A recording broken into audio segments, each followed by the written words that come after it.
Hi friends, welcome back to my channel. ഇന്ന് നമുക്ക് വളരെ ഹെൽത്തി ആയിട്ടുള്ള ഓട്സ് പുട്ട് എങ്ങനെ തയ്യാറാക്കിയെടുക്കാൻ പറ്റുമെന്ന് നോക്കാം. അതിന് വേണ്ടി ഞാനിവിടെ ഹോൾ ഗ്രെയിൻ ഓട്സ് എടുത്തിട്ടുണ്ട്. വൈറ്റ് ഓട്സും എടുക്കാം, നിങ്ങളുടെ കയ്യിലുള്ള ഏത് ഓട്സ് വേണമെങ്കിലും എടുക്കാം. പിന്നെ കുറച്ച് തേങ്ങയും എടുത്തിട്ടുണ്ട്. പുട്ടുണ്ടാക്കാനായി ഞാനിവിടെ 2 കപ്പ് ഓട്സ് എടുത്തിട്ടുണ്ട്.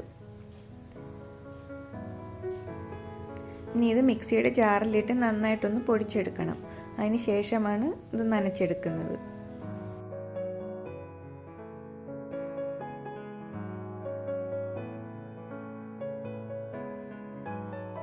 ഇതേപോലെ നന്നായിട്ട് പൊടിച്ചെടുക്കണം.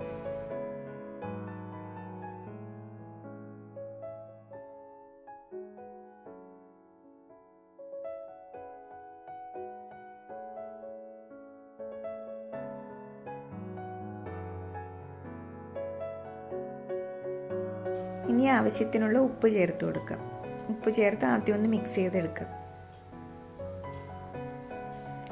ഇനി കുറച്ചായിട്ട് വെള്ളം ഒഴിച്ച് നനച്ചെടുക്കാം. നമ്മൾ പുട്ടിന് മാവ് കുഴയ്ക്കുന്ന പോലെ അത്രയും സോഫ്റ്റ് ആയിട്ട് ഇത് വരത്തില്ല. ഇത് നമ്മൾ കുഴയ്ക്കുന്നതനുസരിച്ച് ഇത് കട്ടയായിട്ട് വരും.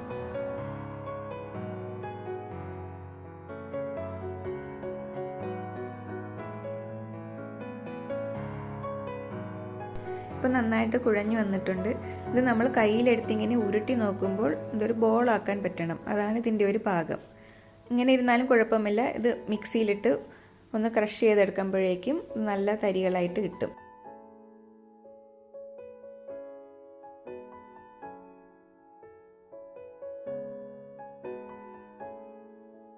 ഇതേപോലെ പുട്ടുണ്ടാക്കാൻ പരുവത്തിനുള്ള നല്ല തരികളായിട്ട് കിട്ടും.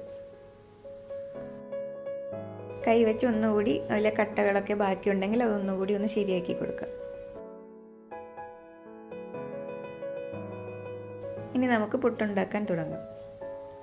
ആദ്യം കുറച്ച് തേങ്ങ ഇട്ട് കൊടുക്കാം. തേങ്ങയുടെ അളവൊക്കെ നിങ്ങളുടെ ഇഷ്ടത്തിനനുസരിച്ച് എടുക്കാം.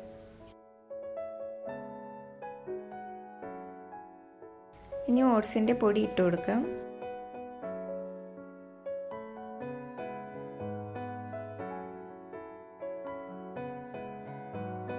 ഇനി മുകളിലും കൂടി കുറച്ച് തേങ്ങ ഇട്ട് കൊടുക്കാം.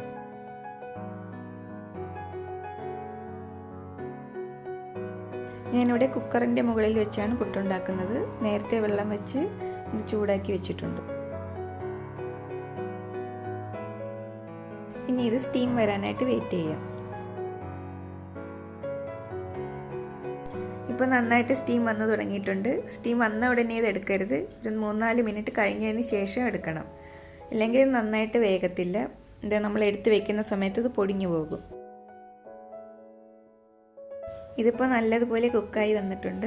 നല്ല പെർഫെക്റ്റ് ആയിട്ട് വന്നിട്ടുണ്ട്. അപ്പോൾ എല്ലാവരും ഇത് തയ്യാറാക്കി നോക്കണം. നല്ല ഹെൽത്തി ആയിട്ടുള്ള ഓട്സ് പുട്ടാണ്. ഇഷ്ടപ്പെട്ടെങ്കിൽ എല്ലാവരും ലൈക്ക് ചെയ്യാനും ഷെയർ ചെയ്യാനും കമൻറ്റ് ചെയ്യാനും മറക്കരുത്. ആദ്യമായി കാണുന്നവരാണെങ്കിൽ ഒന്ന് സബ്സ്ക്രൈബ് ചെയ്തേക്കണം. പുതിയൊരു റെസിപ്പിയുമായി അടുത്ത വീഡിയോയിൽ നമുക്ക് കാണാം.